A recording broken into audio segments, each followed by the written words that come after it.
Okay, so I'll talk about Insight. We actually had a contest across the company to come up with this name. Some engineer in one of our Houston facilities came up with a name. Can't remember what the price was, but I thought it was a pretty good price. And we did a logo and all that kind of stuff, which I'll show you here in one of the slides, to give us a little bit of marketing, right? So kind of really having people focus on a new thing and how it would go. And we did a lot of all hands and videos and those kinds of things. So a fair amount of marketing went into having Insight go live. Oftentimes you just kind of turn something on and maybe let people know via email or something. But, so we did a big hoopla when we were getting ready. In fact, I think we a little bit too early in some cases, announcing, and people going like, "Where is it? I want it!" And oh, not quite yet. And eventually we released, and so that was a key thing on Insight, to do the marketing. Actually, it's a funny story that yours, it's called Insight. Our intranet is also called Insight, but it's a INSIGHT. Okay, so, very good, very good. So one thing that we discovered, was really the fact that, as many of you mentioned here, the usability. People are not using this thing, or they're not using it how we want them to use it, etc. So we created a process of having small groups of 5, 5-6 people come in and get trained, small conference room, very hands-on, very one-on-one, kind of 1-on-5, right? So it took us a fair amount of time, but that really had this thing take off. Before that, it was, what is it? Never heard of it. I'm afraid of it. That sort of thing. But once we did that really small group, heads down, and we called that BITS, B-I-T-S, and that was, and I'll forget, Sue, what the acronym was, but Better Information Through Sharing was the silly acronym that we came up with. So we asked everybody to come in with 3 bits, right, that you want to share with other people across the company, and 3 bits that you want to consume, right? So that was the homework. So you sign up for this training. So you're coming in now, and you're going to tell us exactly what 3 things you produce, right? So because everybody in the company produces something, right? So you get a report done. You have a nice document that you create. So you want to say, hey, I want to share this with the rest of the company. So that's one of my bits. So you bring 3 of those, and then you tell us what are the other 3 that you got to have to do your job, but you don't know where it is, you don't know who publishes, etc. So we created a library, in essence, of all of these bits that people want, and then the bits that people already have, to kind of do a gap analysis of what's missing.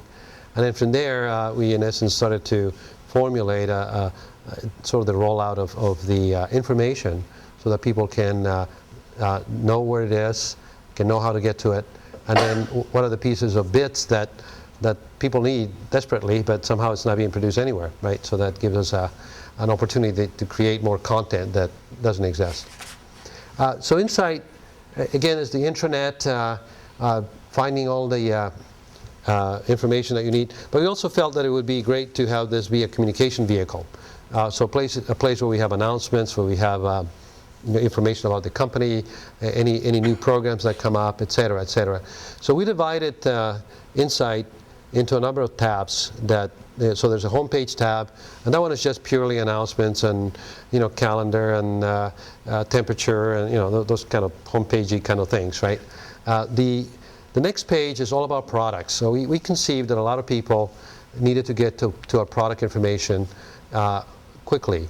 And that is the one that had the most complexity technically, because depending on who you are, depending on what you want the page to be rendered according to your needs with product information. So if you're a salesperson, you need a cut of product information that is targeted to a salesperson, right? If you're in marketing, you want something else. If you are in finance, but you still need to know about products and that sort of thing. So we made a very intelligent page based on a bunch of content query web parts, if that means anything to you, kind of a technical thing, that is based on where you're clicking and how you're looking at the products. And then the rendering of the product page was something that we we wanted to get to. So Vineet spent quite a bit of time just teaching me how these things work so we can conceive something that would be dynamic, right? And that's how the web parts that we put together emerge for the products piece, right? So it's really just one products area. You click on the tab, and then it knows what you're trying to do. And as you click, I want just this product line or this other one, everything gets rendered according to that. The next one was departments. So we put together a home page for departments. So then you click on that, and the departments are listed alphabetically. And then you can say, well, I want quality. Click on quality, it takes you to the quality public page. So in our architecture, everything has a public page, and then as many public site, and as many private sites as you need, right? And the security is set up as that. So read-only public gets you everywhere.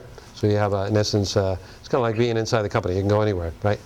And then from contribution point of view, then all the public places are limited to the people that should be contributed. Because one of the things that you probably have found out is that things could get messy and dirty very quickly, right? So how do you control the content? And clearly security plays a key role in determining how quickly you're going to pollute your pages or not. So we were very careful with that. The other thing that we put together for the products and departments, etc., is a taxonomy. Does the word taxonomy mean anything to people in the room? Yes? No? For you? Okay, great.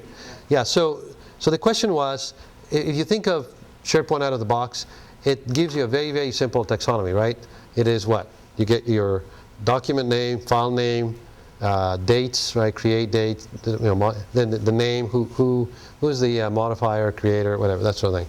And that's a taxonomy that comes with pretty much anything that Microsoft makes.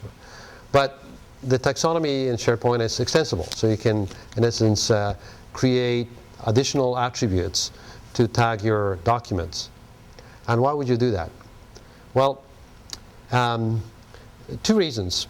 One is it allows you to search much faster and better if you have a richer taxonomy. So it tells you more things about your document. So for example, what department owns the document? Is this a legal document? Is this a procedure? What kind of thing this is, right?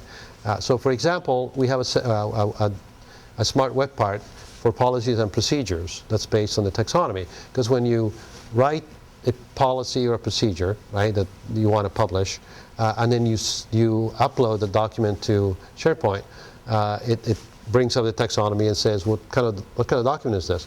You say, well, it's a policy. Oh, great. So you click on it. And so then we have a section in our employee tab that says policies, right? And then every policy that anybody publishes, it doesn't matter where, shows up there, right? So that's the power of the taxonomy, that you can, in essence, bring documents from any site, any library, into a single place because that place knows that it's looking for that type of a document which has been attributed with, in this case of the example, a policy.